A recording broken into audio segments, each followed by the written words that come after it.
Simple lang naman yan, Memot. O heto, tutunan kita kapag makipaglaban ka. Tess, tama ka na nga. Ba't siyang tuturuan mo ng ganyan? Ba't yan? Eh gusto mo matutunay, Memot, ng teknik ko eh. Di ba? At saka, hindi to bad. Si Bangkay nga, may teknik din eh. O Memot, ganito lang. Dahil mali tayo, dapat matalino ka. 95 ako kay Ma'am Elsie. Hindi yun. Ang ibig kong sabihin ay dapat gamitin mo utak mo sa paglaban. Halimbawa, malaki kalaban mo.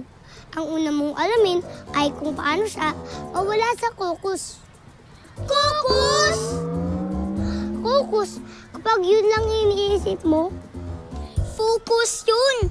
Isusumbong kita kay Ma'am Elsie. yun na nga yun. Ikaw kunwari kalaban ko para mawala ka sa focus, itong gagawin ko. Memot, ano yun? Oy, fishball ko yan! Aray! Is. Galing di ba? Galing mo!